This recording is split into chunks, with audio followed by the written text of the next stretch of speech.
Bueno, el día de hoy hablaremos de las biomoléculas. Como introducción me gustaría decir que es una biomolécula. Una biomolécula es un compuesto químico que se encuentra en los organismos vivos y que están formados principalmente por carbono, hidrógeno, oxígeno, nitrógeno, sulfuro y fósforo, y son fundamentales para la vida. Como primer biomolécula tenemos a los carbohidratos. ¿Pero qué son los carbohidratos? Los carbohidratos es una biomolécula compuesta por cadenas formadas de carbono, hidrógeno y oxígeno, como se dijo anteriormente, y que se caracteriza por su sabor dulce y por ser una fuente rápida de energía para el organismo. Algunas de las características de los carbohidratos son que sus enlaces químicos son covalentes, lo que quiere decir que no se rompen con facilidad. Sus moléculas almacenan mucha energía, como se comentó anteriormente, y son de las moléculas orgánicas más abundantes del planeta. Los carbohidratos se dividen en 4 tipos. El primero son los monosacáridos o azúcares simples, y son estructuras moleculares más sencillas. Estos carbohidratos no se hidrolizan, es decir, no pueden descomponerse en estructuras menores que su molécula porque son cadenas de carbono no ramificadas, es decir, no hay una molécula más abajo de esta porque es la más sencilla. Y se caracteriza por un sabor dulce y que son solubles en agua. Ejemplos de monosacáridos son la galactosa, la glucosa y la fructuosa. El segundo tipo o el segundo nivel, por así decirlo, son los disacáridos, que a pesar de que son un tipo de oligosacárido, requieren una mayor atención ya que son las más abundantes en la naturaleza y es aquí donde se encuentran como estructuras libres. Y están formados a partir de dos monosacáridos iguales o distintos, además de que la hidrólisis de un disacárido da como resultado los monosacáridos individuales que lo conforman. Los disacáridos más comunes en los alimentos son sacarosa, lactosa y maltosa. En el tercer nivel están los oligosacáridos, que están formados por la unión de 2 a 10 monosacáridos, incluyendo a los disacáridos.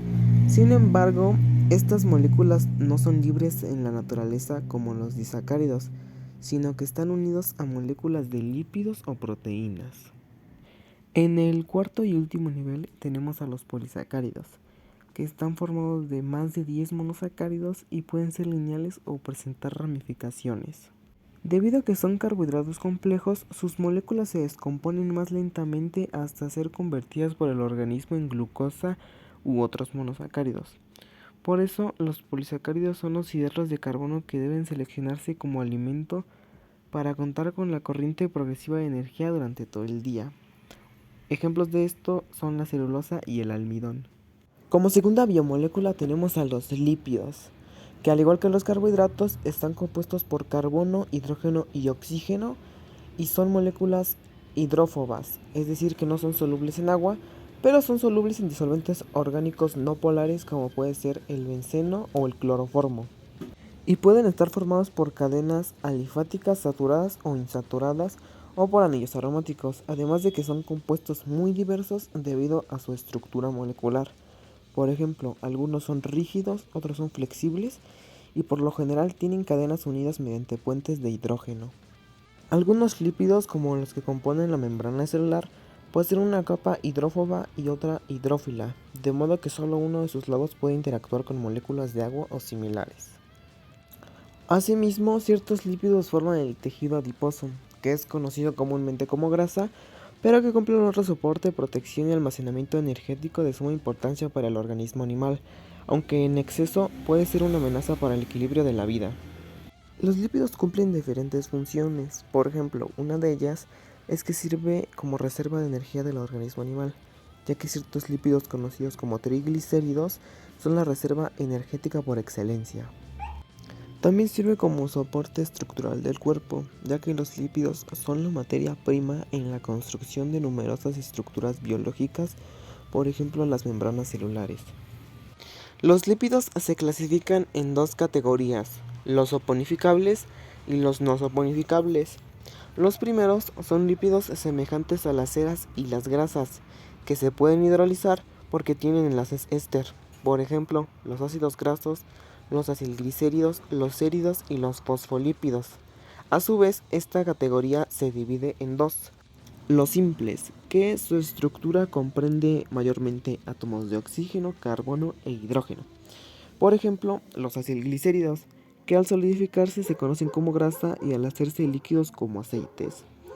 Y además los complejos, que tienen, además de los átomos mencionados, abundantes partículas de nitrógeno, azufre, fósforo y otras moléculas como glúcidos.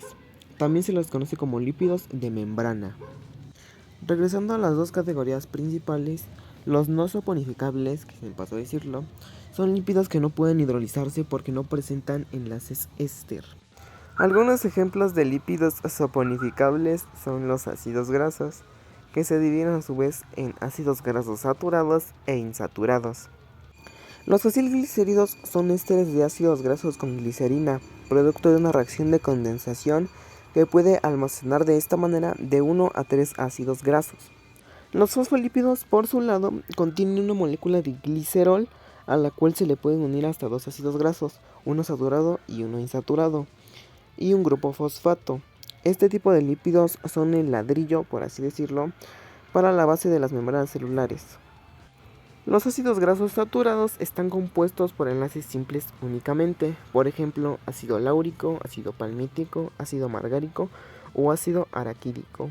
Los ácidos grasos insaturados tienen presencia de enlaces dobles más difíciles de disolver, por ejemplo, el ácido oleico o el ácido linoleico.